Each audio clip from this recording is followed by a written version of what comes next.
کہ شہر رمضان الذی انزل فیہ القرآن، فرمایا یہ قرآن اس لیے اللہ نے اس رمضان کو بابرکت بنایا ہے کہ اللہ نے اس مقدس مہینے میں اپنا بابرکت کلام اتارا ہے۔ قرآن یہ اتنی بڑی کتاب ہے، برکت والی کتاب ہے۔ آقا فرماتے ہیں خیرکم من تعلم القرآن وعلم، کہ سب سے بہتر آدمی وہ ہے۔ پیارے پیغمبر صلی اللہ علیہ وسلم نے فرمایا میں تمہیں بتاتا ہوں سب سے اچھا بندہ کون ہے، سب سے بہتر بندہ کون ہے، سب سے زیادہ شان والا بندہ کون ہے۔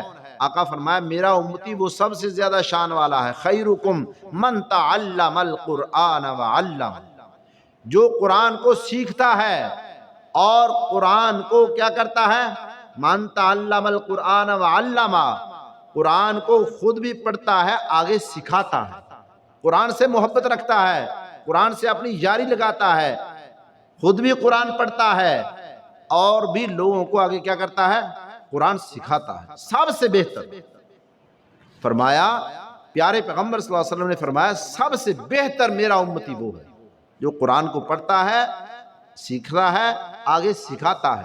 یہ قرآن اتنی برکت والی کتاب، اتنی برکت والی کتاب، اور جس مہینے میں یہ قرآن آیا اللہ نے اس مہینے کو سارے مہینوں کا سردار کر دیا۔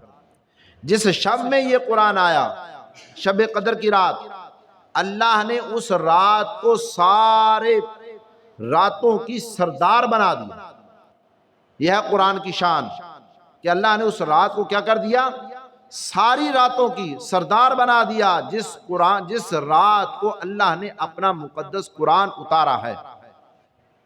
ایک آدمی اس کو بازار سے کوئی قیمتی کپڑا ملتا ہے، کوئی رومال ملتا ہے، وہ کیا کرتا ہے، اس کو جھاڑے گا اور اپنے موڈے کے اوپر رکھ لے گا۔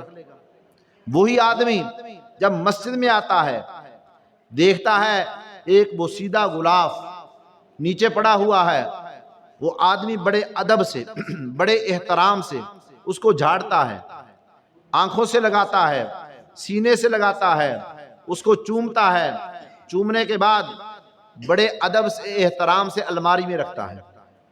اب اس سے پوچھا جائے کہ جو آپ کو بازار سے کپڑا ملا تھا، بڑا قیمتی کپڑا تھا، آپ نے اس کا ادب نہیں کیا، آنکھوں سے نہیں لگایا، سینے سے نہیں لگایا، اس کو نہیں چوما، تو ویسے جھاڑا اور کندھے پہ رکھ لیا، اور یہ جو مسجد کے اندر بوسیدہ غلاف، پھٹا پرانا لباس، غلاف، قرآن کا غلاف، تو وہ کہتا ہے بات یہ ہے کہ ٹھیک ہے یہ ہے تو غلاف قرآن کا بوسیدہ ہے، پھٹا ہوا ہے، لیکن تمہیں پتہ نہیں اس کی نسبت کس سے ہوگی۔ کہتا ہے جو بازار سے مجھے قیمتی کپڑا ملا تھا نا، وہ تو میں نے جھاڑ دیا، اب یہ بوسیدہ غلاف اس کی نسبت قرآن سے ہو گئی ہے، اس لیے اس کی نسبت اونچی چلی گئی۔ اس کی نسبت جب قرآن سے ہو گئی، کہتا ٹھیک ہے یہ پرانا ہے، بوسیدہ ہے، لیکن تمہیں پتہ نہیں اس کی نسبت قرآن سے ہے۔ کہتا ہے میں اس لیے اس کو جھاڑ رہا ہوں، اس لیے اس کو چوم رہا ہوں، اس لیے سینے سے لگا رہا ہوں، اس لیے آنکھوں سے لگا رہا ہوں، اس لیے بڑے ادب سے بڑے احترام سے الماری میں رکھ رہا ہوں۔ وجہ یہ ہے اس کی نسبت قرآن سے ہو گئی۔ معلوم ہوا اور جس کی نسبت قرآن سے ہو جائے، جس کی نسبت قرآن سے ہو جائے وہ بلند بالا ہو جاتا ہے، اور جس حافظ کی نسبت قرآن سے ہو جائے وہ سینہ دوسرے سینوں سے افضل بن جاتا ہے جس میں قرآن آ جائے، اور جس مدینے میں قرآن آیا وہ مدینہ سارے شہروں سے افضل بن گیا، جس مہینے میں قرآن آیا وہ مہینہ سارے مہینوں سے افضل بن گیا، اس لیے کہ اس کی نسبت کس سے ہو گئی ہے، قرآن سے ہو گئی۔ تو ہمیں بھی چاہیے ہم اپنی نسبت قرآن سے کریں۔